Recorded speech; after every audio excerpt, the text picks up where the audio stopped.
அனைவருக்கும் வணக்கம். தெய்வீக பலன்கள் சேனல் சார்பாக தங்களை அன்புடன் வரவேற்கிறோம். இன்று நம் காணொளியில் காண விரும்புவது மார்கழி மாதம் இந்த ஆண்டின் இறுதி நாட்களான சிவராத்திரி சிறப்புகளை பற்றி இந்த காணொளியில் விரிவாக பார்க்கலாம். வாருங்கள் காணொளிக்கு செல்லலாம். மறக்காமல் ஒரு சப்ஸ்கிரைப் செய்யவும். இந்த ஆண்டில் இறுதியாக வரும் சிவராத்திரி மிகவும் சிறப்பு வாய்ந்தவையாக பார்க்கப்படுகிறது.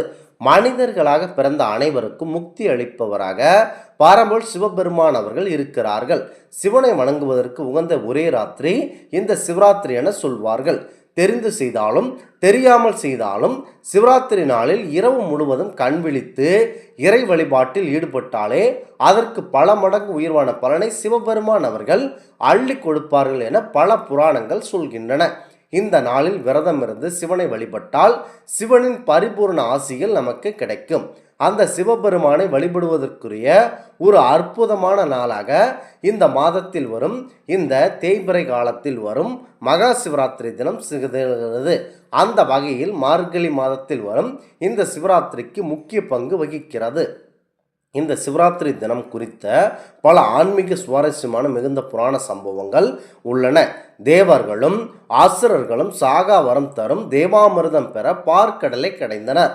அப்போது அந்த பார்க்கடலில் இருந்து வெளிப்பட்ட உலகின் அனைத்து உயிர்களையும் கொல்லக்கூடிய ஆழகால விஷத்தை உலக உயிர்களை காக்கும் பொருட்டு சிவபெருமான் ஆதலால் அவர் அந்த விஷத்தை அறிந்தினார்கள்.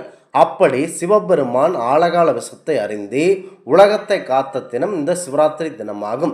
இதனை நினைத்தாலே முக்தி தரும் தலமாக திருவண்ணாமலை இருக்கிறது.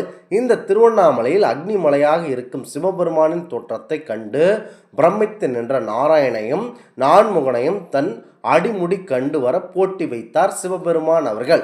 சிவனின் முடியை காண அன்னப்பறவையாக உருவெடுத்து பிரம்மாவும் சிவனின் அடியை காண வராக அவதாரம் எடுத்த விஷ்ணுவும் ஈசனின் சிரத்தையோ பாதத்தையோ காண முடியாமல் தோற்றுவிட்டார்கள். அததான் இதை நினைவு கூறும் வகையில் இந்த பணிந்த தினமும் சிவராத்திரி தினமாகும். மேலும் சிவன் அக்னி மலையாக உருவான தினம் மகா சிவராத்திரி தினம் என சிவனை வணங்குவதற்கு உகந்த ஒரே ராத்திரி மகா சிவராத்திரி எனவும் சொல்வார்கள். தெரிந்து செய்தாலும் தெரியாமல் செய்தாலும் மகா சிவராத்திரி நாளில் இரவு முழுவதும் கண்விழித்து இறைபாட்டில் ஈடுபட்டாலே அதற்கு பல மடங்கு உயர்வான பலனை சிவபெருமான் அவர்கள் அள்ளி கொடுப்பார்கள் என கூறப்படுகிறது. இந்த நாளில் விரதம் இருந்து சிவபெருமானை வழிபட்டால் சிவனின் பரிபூரண அருள் உங்களுக்கு கண்டிப்பாக கிடைக்கும். சிவனை நினைத்து பஞ்சாட்சர மந்திரத்தை ஓதினால் பல மடங்கு புண்ணியத்தையும் நற்பலன்களையும் பெற முடியும். இந்த சிவராத்திரி தினம் குலதெய்வத்தை வழிபடுவதற்கு ஏற்ற நாளாகும். இந்த ஆண்டில் இந்த மகா சிவராத்திரியாகவும் பார்க்கப்படுகிறது. இந்த ஆண்டில் இறுதியாக வரும் இந்த சிவராத்திரி என்று திருமாலுக்கு உரிய திருவோண விரதமும் கடைபிடிக்கலாம். நீங்கள் இந்த சிவராத்திரி விழா சிவபெருமானை வழிபடுவதற்குரிய உன்னதமான நாளாக பார்க்கப்படுகிறது. சிவராத்திரி தினம் ஒரு சிறப்பு வாய்ந்த நாளாகும். ஒவ்வொரு ஆண்டும் இந்த மாசி மாதம் வருகின்ற இந்த மகா சிவராத்திரி விழா கொண்டாடப்படுவது வழக்கம். இது சிவனை வழிபடுவதற்கு உரிய நாளாகவும் குலதெய்வத்தை வழிபடுவதற்குரிய நாளாகவும் கருதப்படுகிறது. மகா சிவராத்திரி தினத்தன்று விரதம் இருந்து இரவு முழுவதும் கண் விழித்து வில்வ இலைகளை கொண்டு சிவபெருமானை பூஜித்தால் நாம் செய்த பாவங்கள் அனைத்தும் தொலைந்து மோட்சம் கிடைக்கும்.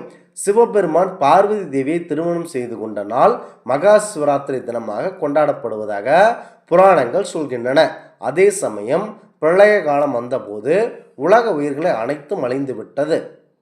இதனால் கவலை அடைந்த பார்வதி தேவி உலக உயிர்களை மீட்டு உருவாக்கும்படி இரவு முழுவதும் கண்விழித்து சிவபெருமானை பூஜை செய்த தினமே சிவராத்திரி தினம் என கந்த புராணம் பத்ம புராணம் உள்ளிட்ட புராணங்கள் சொல்கின்றன. உலகம் பிரளயம் ஏற்பட்டு அழியும் நிலைவான உருவான போது அந்த இரவு பொழுதில் அன்னை உமாதேவி சிவபெருமானை பூஜித்து அருள் பெற்றார் எனவும் அந்த இரவில் தன்னை போல விரதம் இருப்போர் யாராயினும் அவர்களுக்கு மோட்சம் அளிக்க வேண்டுமென பரமேஸ்வரனிடம் பராசக்தி வரம் பெற்றது இந்த சிவராத்திரி தினத்தில்தான் என கூறப்படுகிறது. இஷ்வாகு குலத்தில் பிறந்த சித்திரபானு என்ற சக்கரவர்த்தி சம்யுத்த வீபத்தை எனப்படும் பறந்து விரிந்த அகண்ட பாரதத்தை ஆட்சி புரிந்து வந்தான். மகா சிவராத்திரியின் போது தனது மனைவியுடன் உபவாசம் இருந்து சிவ பூஜை செய்தான். ஒரு சிவராத்திரி அன்று அஷ்டபக்திர மகாரிஷி அவரது தர்பாருக்கு விஜயநகரம் சென்றார். அப்போது அவர் மன்னனுக்கு சிவராத்திரி மகிமையை விளக்க ஒரு கதை கூறினார். அதாவது, ஒரு சமயம் காண்டோரம் வசித்த வேடன் ஒருவன் வேட்டையாட காட்டிற்கு சென்றான். இரவு ஆரம்பிக்கும் நேரத்தில் ஒரு புலியை கண்டான். வேடனை பார்த்த புலியும் அவனை துரத்தியது. புலிக்கு பயந்த வேடன் வேகமாக அருகிலுள்ள ஒரு வில்வ மரத்தில் ஏறிக்கொண்டான். மரத்திற்கு கீழே வேடனை தாக்க வந்த புலி காத்து கொண்டிருந்தது. அதை பார்த்து கொண்டிருந்த வேடன் மிகவும் பயந்து கொண்டு இருந்தான். வேடனுக்கும் தூக்கம் கண்ணை சுற்றியது. கிளையில் படுத்து தூங்கலாம் என்று தூக்கத்தில் கீழே விழுந்து புலிக்கு இரையாகி விடுமோ என்ற பயம் வேடனுக்கு இருந்தது. எனவே தூக்கம் வராதிருக்க மரத்தின் இலைகளை ஒவ்வொன்றாக பறித்து கீழே போட்டு கொண்டிருந்தான். அந்த மரத்தின் அடியில் ஒரு சிவலிங்கம் இருந்தது. வேடன் பறித்து போடவே வில்வ இலையில் சிவலிங்கத்தின் மேல் விழுந்து கொண்டிருந்தன. அன்று சிவராத்திரி என்பதை வேடன் அறியவில்லை.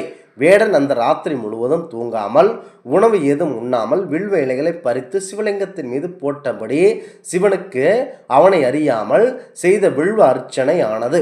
தன்னை அறியாமல் சிவராத்திரி விரதம் இருந்த வேடனின் முன்னால் புலி உருவில் இருந்த சிவபெருமான் தனது நிஜ ரூபத்தை காட்சியளித்தார்.